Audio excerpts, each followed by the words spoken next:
Mi madre y mi padre vinieron a mí específicamente y me dijeron, por favor. Nadie más pudo haberlo manejado mejor. Vinieron y me dijeron, por favor, no los abandones. Y por lo que podía ver, los demás miembros de la familia los habían abandonado. Bueno, tal vez era una tarea muy grande para él. No, en absoluto no. Nunca pensé que estaría haciendo esto. Yo sola, sin ustedes. Nunca, ni en 1.000.000 de años. Pensé que mis hermanos no estarían a mi lado.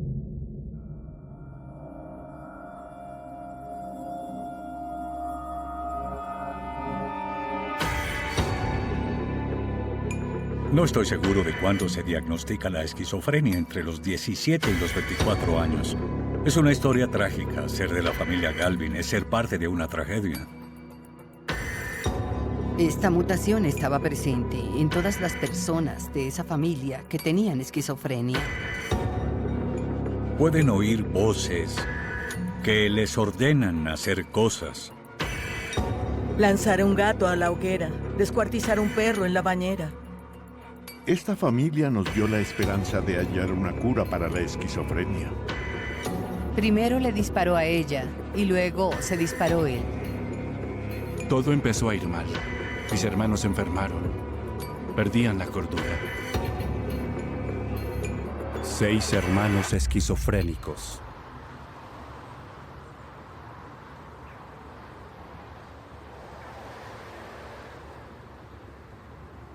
Lo que ocurrió en nuestra familia es muy raro.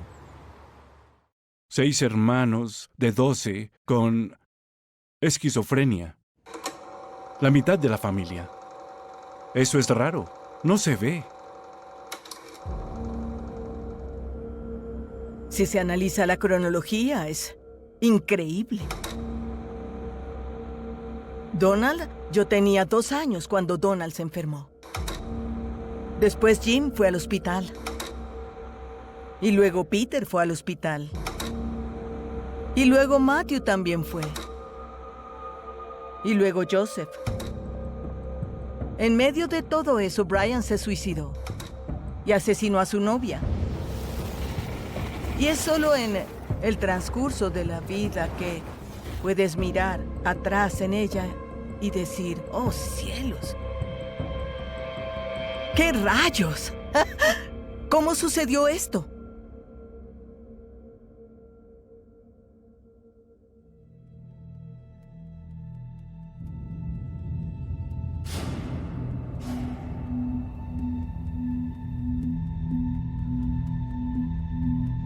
¿Cómo te llamas? Peter Eugene Galvin, hijo del doctor D.W. Galvin. ¿Qué crees que la esquizofrenia le hizo a tu familia? Él nos curó a todos. Los médicos nos dieron algo que tenían para curarnos. Nos dicen qué hacer con los medicamentos. Los tomamos y nos callamos. ¿Por qué necesitas que te cuiden, Peter? No necesito. Yo no necesito que me cuiden. Puedo cuidarme solo. En mi propia casa. Hago lo que dicen los médicos. ¿Qué dicen los médicos? Me dicen que tome mi medicamento. Y lo tomo fielmente. ¿Sientes que tienes una enfermedad mental? No. Estoy curado con todos los médicos y enfermeras. Yo estoy curado. San Pedro, el que trabaja en el hospital estatal, con los 5 médicos.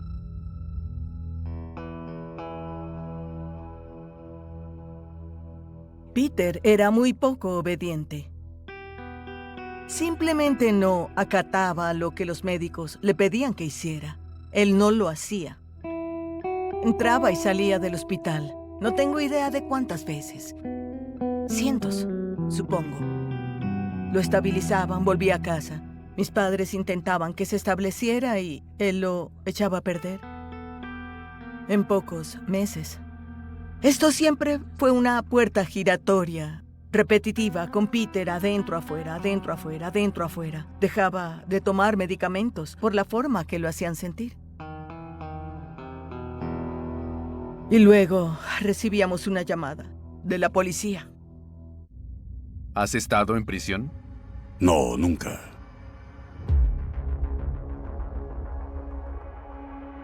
Los informes policiales indican que fue acusado de 2 cargos de agresión en segundo grado contra un oficial de policía.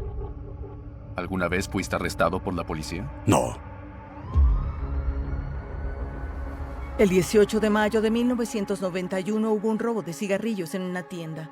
Alguien persiguió al señor Galvin y recuperó los cigarrillos. El señor Galvin se sentó luego frente a la tienda y se negó a irse. Cuando la policía se le acercó, empezó a agitar los puños y golpeó a 2 oficiales. Les dio un puñetazo en la cara.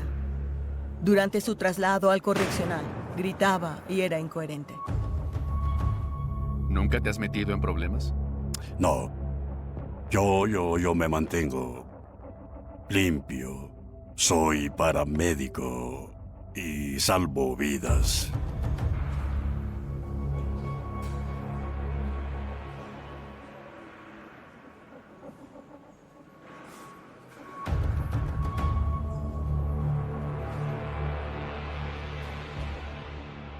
Se niega a ser internado en pueblo. Estaba luchando contra sí mismo. Y yo intentaba convencerlo de que se declarara incompetente, enfermo mental. ¿Por qué no podía el condado de Boulder llamar a pueblo y hablar sobre la condición de Peter? Ahí es donde está la desconexión del sistema. Si tienes un miembro de la familia que lucha por ti, creo que eso hace la diferencia. Ellos son rechazados por las cortes, son rechazados por las instituciones de salud mental, no pueden mantenerlos en tratamiento. Tendrán que hacer una petición a la corte. Tendrá que pasar por el fiscal del condado y por un proceso legal. Tuve que ir por los registros de la corte de Peter y decir, miren, él tiene una enfermedad mental. Tuve que convencer a todo el mundo de que la tenía. No era como que estuvieran dispuestos a aceptar las hospitalizaciones. Teníamos que hacer grandes esfuerzos dentro del sistema judicial del condado de Boulder para convencerlos de que tenía una enfermedad mental grave.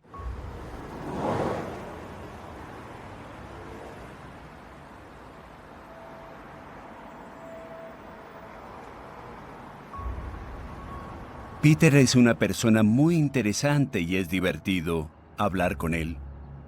Era crónicamente muy alegre, pero podía ser un paciente muy difícil, podía ser violento, podía agitarse, podía ser maníaco, ser grandilocuente.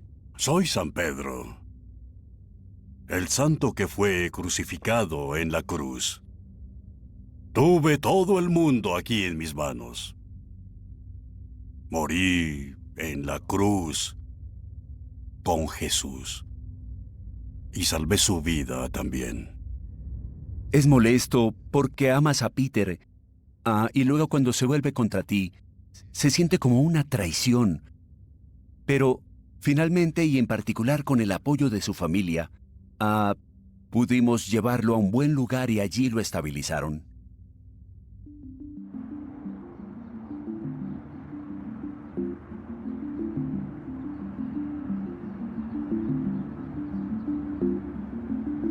Mamá me dijo, oh Mary, no te hagas cargo de esto. No te hagas cargo de esto. Y le dije que tenía que intentarlo o no lo sabría. Mary acogió a Peter e intentó hacer lo correcto para él. Si podía ayudarlo, con trabajo, con ropa y lo que fuera. Vi un progreso real.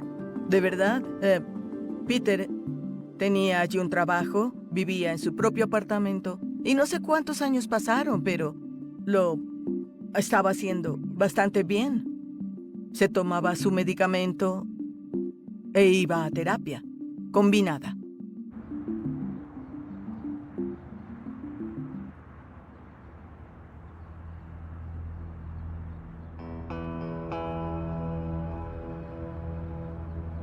Sus doctores hablaron conmigo y me dijeron que era extremadamente frágil, que no respondía a los medicamentos y que, con el tiempo, no funcionarían.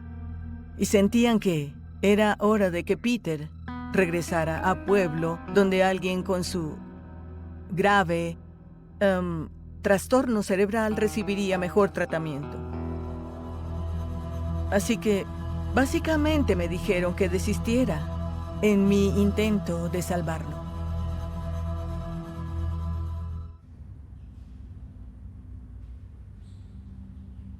¿Recuerdas tener que vivir en el hospital estatal? Sí. Cuéntame cómo fue eso. No me gustaba. Yo era el paciente principal del hospital. Hacía lo que me decían que hiciera.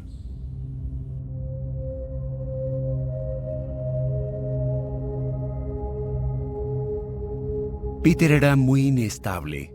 Entraba y salía del hospital, lo sacábamos.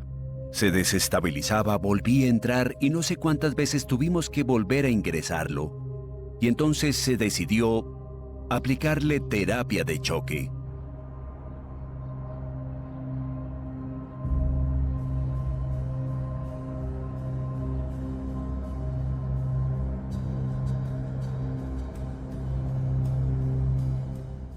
El estado de Colorado exige la terapia de choque, porque si no es así, él es un peligro para sí mismo y para los demás.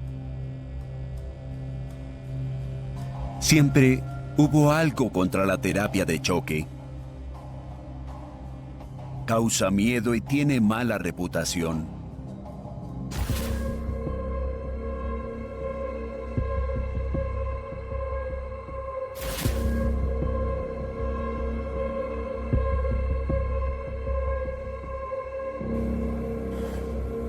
La forma en que lo hacemos ahora es mucho más sensata. Usamos anestesia. Se puede encontrar un tratamiento, y es la terapia de choque y eso funciona, entonces es lo que se debe hacer. Recibo descargas en la sien. Me noquean en sus camillas. En las mesas de tratamiento de choque. ¿Y cómo te sientes con el tratamiento de choque? Me siento mucho mejor. Como un hombre nuevo que atiende a sus médicos. Les canto canciones, hago todo lo que se me ocurre por ellos. Porque son buenos médicos. En el caso de Peter, le ayudó mucho con los síntomas maníacos que él estaba padeciendo.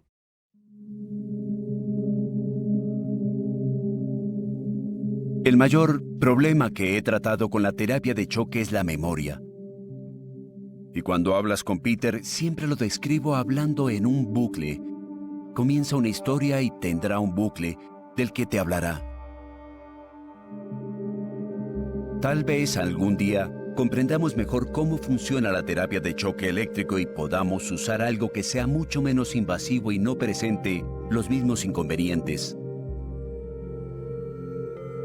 Es necesario que haya progreso al tratar a los enfermos mentales. Lo sigo escuchando de Peter, y una de las cosas más dolorosas es el hecho de que lo sometan a esos tratamientos de choque. Extraño pensar en lo que ha sido y el dolor por el que ha pasado. No lo puedo ni imaginar.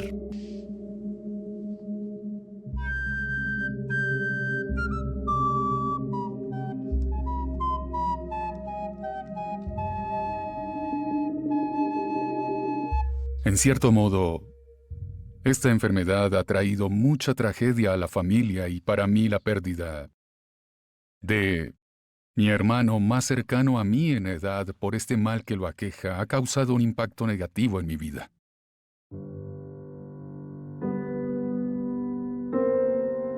Es muy doloroso. Todo lo que mi familia ha soportado es terrible. Pero hay esperanza. Hola. ¿Cómo está? Bien. Recuerdo cuando hicimos nuestro primer estudio principal. Tenía alrededor de 350 familias o algo así. Y los Galvin eran la más grande.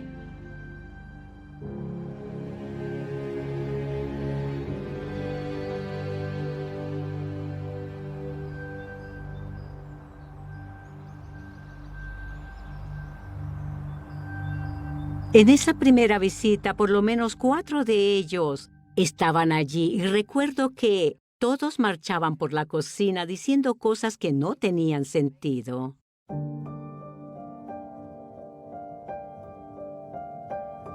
Eran esencialmente una mina de oro, porque cuanto más grande es la familia, cuanto mayor es el número de personas afectadas en ella, más probabilidades hay de hallar algo que esté relacionado con la enfermedad.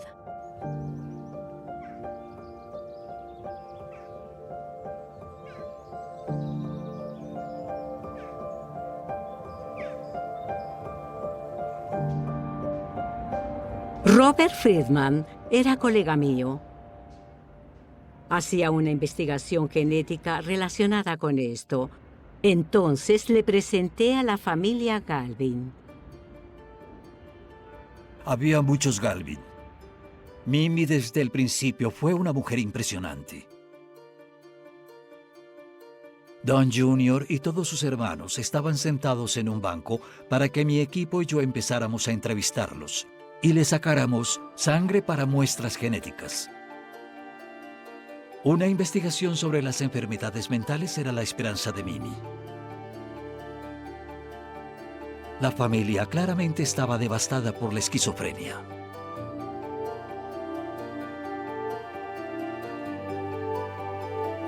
Querían hacer unas pruebas genéticas a la familia. Yo estuve dispuesto a ayudar. Nunca pensé en el panorama general, hasta que llegaron las pruebas. Recuerdo que me tomaron la muestra de sangre. Cada vez se hacen más avances en los tratamientos genéticos. Tal vez algún día encuentren una cura para estos problemas de salud mental. Y tal vez eso también pueda ayudar a mis hermanos.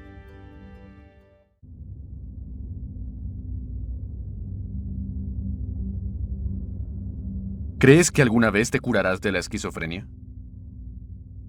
Todo lo de la esquizofrenia fue cosa de mi madre, que pensó que era enfermo mental. Puede que haya sido esquizofrénico porque estuve con mucha gente así, pero eso no me convierte en uno de ellos. Todos los seres humanos tienen una huella genética llamada ADN. Los investigadores esperan mapear los genes que se encuentran en los cromosomas. Eso podría suponer un avance fundamental hacia la cura de enfermedades relacionadas con la genética, como esquizofrenia, cáncer y cardiopatías.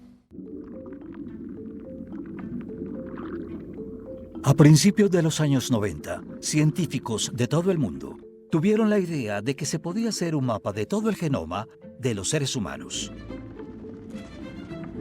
Había una gran competitividad. Todos queríamos ser los primeros en encontrar el gen causante de la esquizofrenia. Cuando supiéramos cuál era, podríamos dirigir la medicación hacia ese gen, la bala mágica. Y nos fuimos a la casa de genes e identificamos uno. Su nombre era Sherna 7.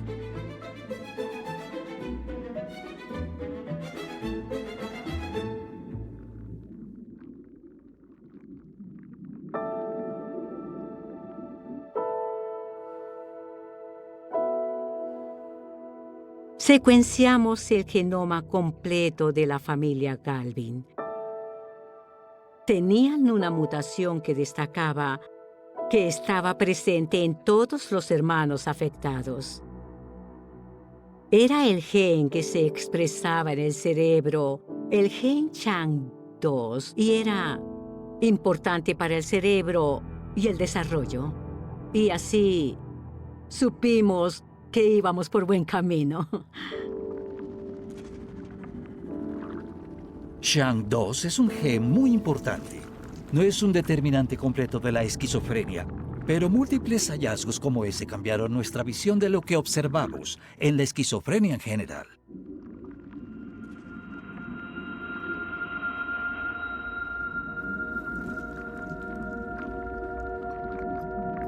Por ejemplo, tener una infancia abusiva en la que tuviste muchos traumas. Ese trauma le hace algo al material genético en el cerebro y podría hacer que los genes se expresen de una manera diferente.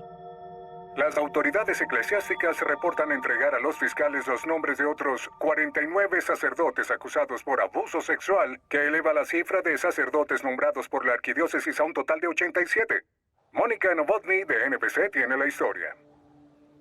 Cuando la historia sobre la Iglesia Católica y los sacerdotes que abusaban de niños se difundió por todo el mundo, mi madre veía la televisión con Donald. Los sacerdotes, durante la década de 1980 o incluso antes, fueron asignados al ministerio a sabiendas de tener acusaciones de abuso infantil. Y él le contó a mi madre que fue abusado por el padre Freudenstein. ¿Te acuerdas del padre Freudenstein?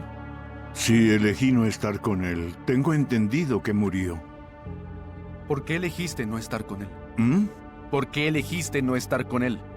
Abusó de mí cuando era monaguillo. Mi madre, por supuesto, le creyó, porque estaba lúcido y tomaba su medicina. Y porque tengan esquizofrenia no significa que inventen cosas como esa. Eso no sería algo que Don alucinaría o inventaría. El sacerdote, hay muchos de ellos a lo largo de los años. A la mayoría les gustaba fumar puro, según recuerdo. Y apestaban la casa. Pero recuerdo que iban mucho. Había uno, un sacerdote. Su nombre era Freudenstein. Era el padre Freudenstein. La verdad no lo apreciaba mucho. Era algo en su personalidad. La forma en que se comportaba, tal vez eso fue lo que me hizo distanciarme un poco de él.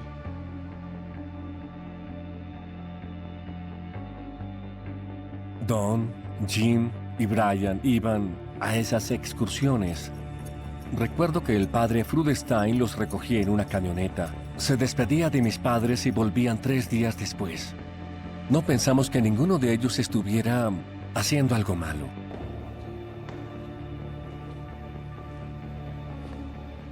Lo que escuché de mi madre y mis hermanos es que él empezó a abusar sexualmente de mi hermano mayor, Don.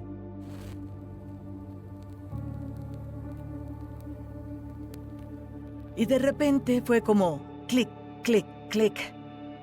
Bueno, eso también le debió pasar a Jim.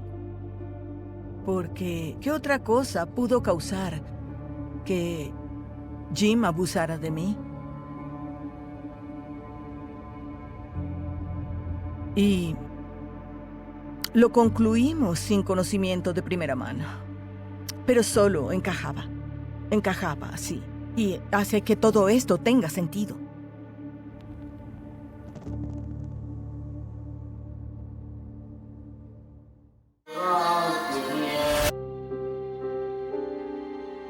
En psiquiatría hay quien dice que una experiencia traumática puede desencadenar una enfermedad mental, la esquizofrenia. Aunque podría ser genético, un acontecimiento traumático podría desencadenarla. Una de las cosas que sabemos sobre la esquizofrenia es que no basta con tener los genes, hay que tener otros factores. ¿Cuánto hay de naturaleza? ¿Y cuánto hay de crianza? ¿Cuánto hay de la forma en que te trataron en la vida? ¿Frente a cuántos antecedentes biológicos fue que llegaste a la vida? Por supuesto, la mayoría de las enfermedades, incluido el cáncer, son naturales y adquiridas.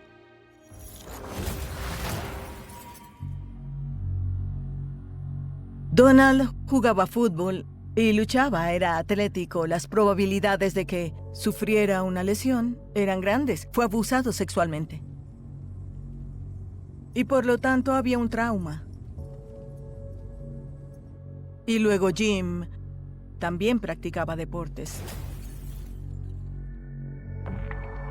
Creo que también sufrió abuso sexual. Para Brian, tal vez las drogas psicodélicas, el LSD y los flashbacks pudieron ser un desencadenante para él. Para Joe, él estaba en Chicago cuando esto sucedió y pudieron ser las largas horas de trabajo en las aerolíneas, el estar agotado física y emocionalmente y tal vez la soledad pudo ser un desencadenante. Matt, tal vez su choque contra la portería de hockey. Tuve muchas hospitalizaciones por traumatismos sufridos en un juego. Sobreviví después de pasar por un hematoma, coágulo de sangre, operación de cerebro.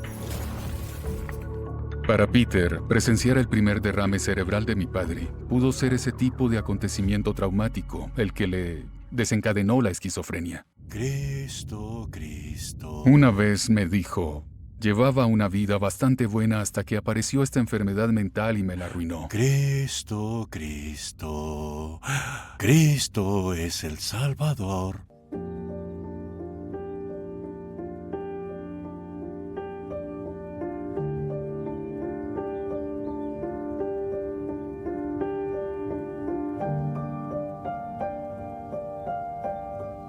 Me esforzaba por normalizar la enfermedad mental en torno a mis hijos. Y no comprendía las consecuencias de exponerlos a esta enfermedad. Nuestra intención era tratar de exponer a los chicos a sus familiares para que los conocieran. Creo que es muy importante normalizar las enfermedades mentales, pero también creo que hay muchas cosas que desearía no haber sabido hasta ser un poco mayor. Si no estás mentalmente preparado para manejar esta información, no la estás normalizando, estás infligiendo más traumas, sea tu intención o no.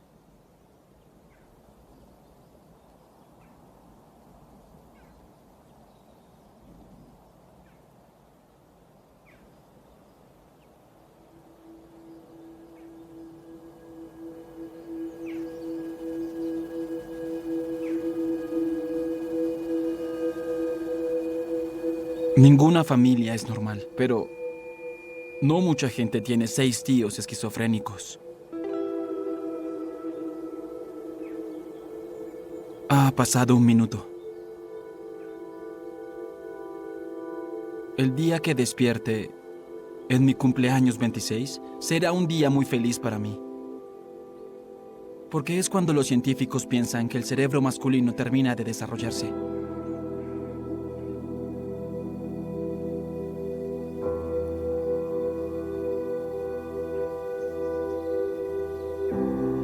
Sentiré que lo he superado y que ya no tengo ninguna posibilidad. 0% de posibilidades de desarrollar esquizofrenia. Quiero decir, ninguna.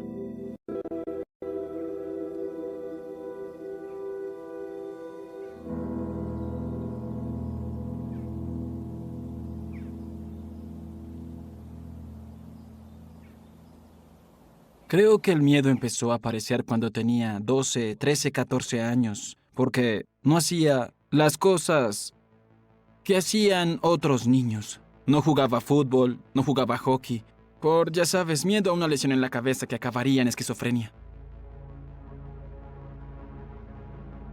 Cuando escucho un ruido en la casa, de inmediato miro para ver y averiguar qué es. Tengo ese momento de ansiedad.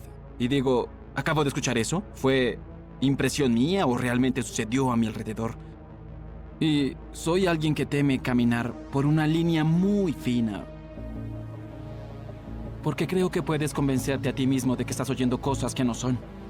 Pero puedes decirte a ti mismo que estás oyendo cosas y terminar oyéndolas. Creo que a mi hermano le afectó mucho la posibilidad de volverse esquizofrénico. Y entonces empezó a fumar hierba y me contaba lo que pasaba en la mayoría de los casos. Y era como estoy aquí o pasó esto. Empecé a preocuparme y a contarle a mis padres lo que pasaba y entonces dejó de contarme cosas. Y fue entonces cuando me puse muy nerviosa por lo que estaba pasando. Ese verano fue complicado. No lo encontrábamos. Se desapareció, no contestaba el teléfono ni tampoco los mensajes. Sí, fue un verano duro. Sí, no sabíamos qué hacer.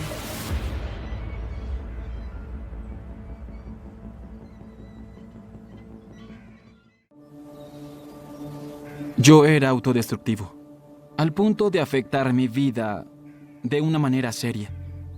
Empecé a abusar de las drogas con mi medicación prescrita para mi trastorno. Abusaba de eso. Pensaba que si él seguía por este mismo camino, desarrollaría potencialmente una enfermedad mental por su consumo de drogas. Es verdad. Su comportamiento me recordaba cosas que sospechaba que Peter hacía cuando era joven. Los dos me recordaban el uno al otro. Oh, sí. Estuvimos investigando programas. ¿Qué podríamos hacer? ¿Dónde podríamos llevarlo? ¿Quién podría ayudarnos? Pero Jack no participaba de lleno en el proceso. Mis padres no querían enviarlo lejos. Y cuando eso se decidió, hicieron un plan, los llevarían a él y a su amigo al parque de patinaje. Y luego le pedirían que se quedara en el auto para poder hablar con él. Y en lugar de eso se marcharían. Y antes de que se fueran, puse el seguro para niños en las puertas, para que cuando empezaran a alejarse, él no pudiera bajarse. Intentó patear las ventanillas y abrir las puertas en la autopista. Y ahora me siento mal porque cuán traumático sería para él. No puedo imaginar que me envíen lejos de esa manera.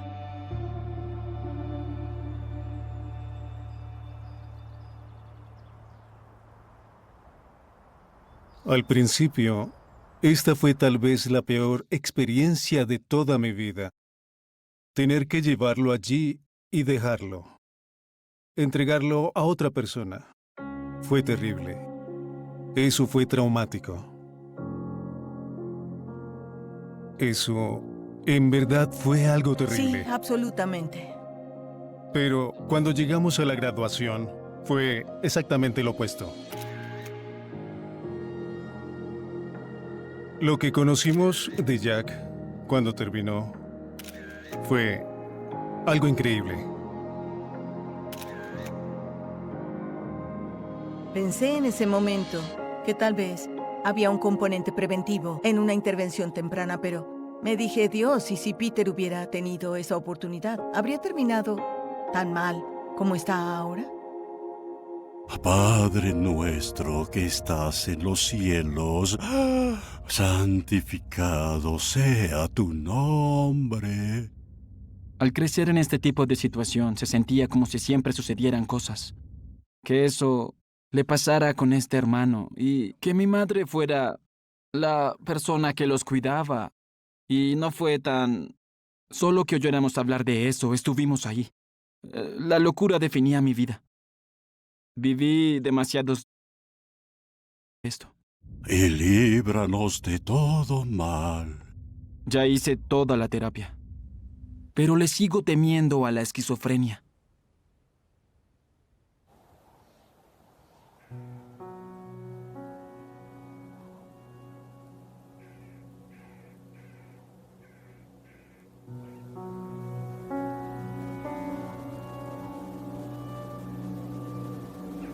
Desde que ella falleció, la familia se rompió en más de un sentido. John está muy lejos, se aisló de la familia desde hace mucho tiempo. Michael y yo nunca compartimos un vínculo común de ningún tipo para pasar tiempo juntos. Y bueno, yo Tengo mis propios 3 hijos y mis 3 nietos. Y esa es mi vida ahora. Mi madre era el eje y cuando falleció, la familia se fragmentó más. Ya no compartimos tanto, sobre todo mi hermana Margaret.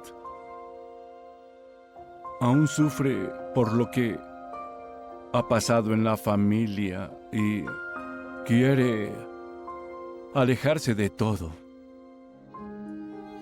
Esa es su forma de afrontarlo.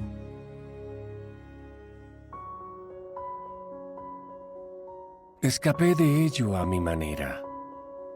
No soy un profesional de la salud mental. No es mi vocación. Mis padres fueron muy claros al decirnos, a todos, no solo a mí, sino también a mis otros hermanos, por favor no los abandonen. Ese fue claramente el mensaje de mis padres. A todos, no solo a mí. Por favor, no los abandonen.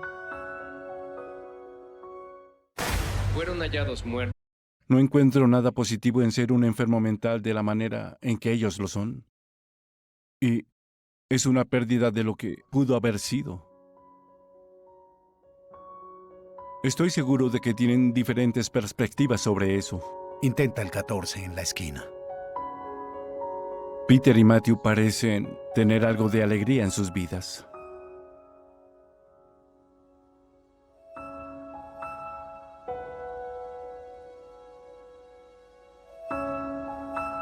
Me encantaba jugar billar y más si volvía a ganar. No lo son del todo. Todavía puedo comunicarme con ellos. Eso es. No llamo a Donald.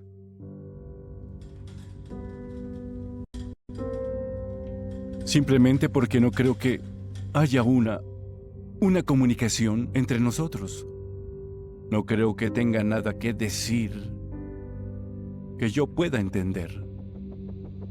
Mary parece pensar que deberíamos tener una relación con mis hermanos y tratar de estar ahí para ellos. Pero no he podido hacerlo. Hola, Mary. Dios, te ves estupenda. Hola, Pete. Te veo bien. No disfruto viéndolos. Quiero decir, eso no tiene mucho sentido. Intenta ver lo que necesitas. Aquí hay más cosas. Creen que soy como mi madre. Soy una mártir. Bueno, yo siempre llamé a mi madre mártir. Haces lo que hizo tu madre. Asegurarte de que estén bien atendidos. Sí, déjame seguir. Yo que solo a través de la ayuda a los demás se encuentra la verdadera alegría en la vida. Déjame ayudarte con esto. Y te lo pierdes si no ayudas a los que tienes más cerca, cuando lo necesitan. Y lo necesitan. Sí. Nunca imaginé que nuestra familia se dividiría como lo hizo en los últimos 5 años. Creí que teníamos amor y cuidado por los demás, que daríamos un paso adelante y participaríamos. Obviamente estoy muy enfadada, pero realmente intento comprender su perspectiva.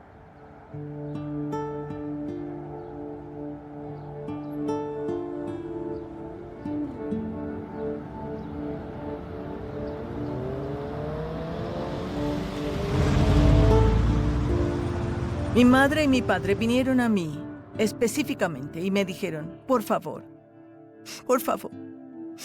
Nadie más pudo haberlo manejado mejor. Vinieron y dijeron, por favor, no los abandones. Y por lo que podía ver, los demás miembros de la familia los habían abandonado. Tal vez era una tarea muy grande para él. No, en absoluto nunca. No pensé que estaría haciendo esto. Yo sola, sin ustedes. No, nunca, ni en 1.000.000 de años. Pensé, que mis hermanos no estarían a mi lado, en verdad. No puedes degradar, no puedes menospreciar, no puedes demonizar a tus hermanas y hermanos por eso. Ese no es tu lugar. Puedo estar enfadada. No eres el juez. Puedes estar enfadada, pero no te enfades con tus hermanos. Estoy porque piensas enfadada que con todos mis pueden hermanos hacer y lo que hermanas. tú haces. Eso es difícil. No tenemos la formación para manejarlo. Ella es la única Bueno, estoy que... mirando y no lo veo. Porque Ella estoy es la única dispuesta a en ser esta familia. vulnerable. La vulnerabilidad es hizo. poder. Ella lo hizo. Ella se ocupó de lo que hay que ocuparse y seguirá haciéndolo. Ella cuida a los chicos. ¿Lo hace? Cuida a Don, cuida a Matt y a Peter. Yo no podría hacerlo.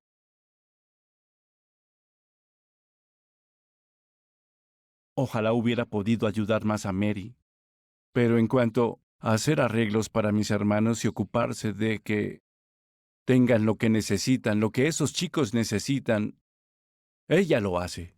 ¿Crees que Mary asumió demasiadas cosas? Solo ella puede responder a eso. Ella sabe que siempre puede llamarme y apoyarse en mi hombro.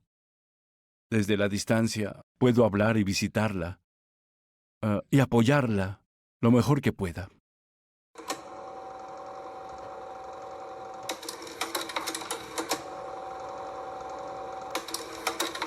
Soy la menor de 2 hermanos, 10 hermanos mayores y una hermana mayor.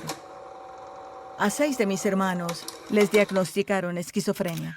Donald, Matthew y Peter tienen suerte, están en hogares para ancianos, con personas a su alrededor que se preocupan por ellos, de verdad se preocupan. Las personas que eligieron esta carrera para ayudar a los que sufren son verdaderos héroes. La culpa del sobreviviente es increíble. ¿Por qué yo no los he traído a mi casa como lo hizo mi madre? No sé cómo lo hizo.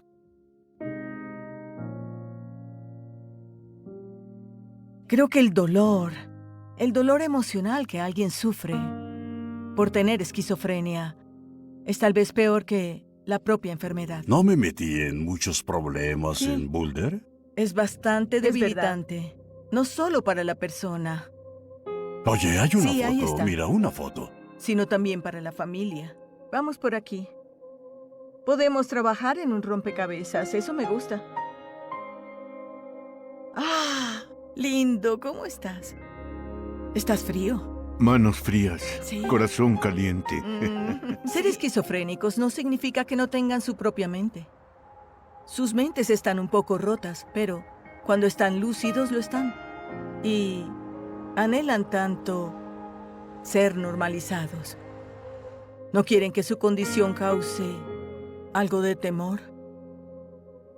Para mí, la esquizofrenia es realmente trágica. Y no es su culpa.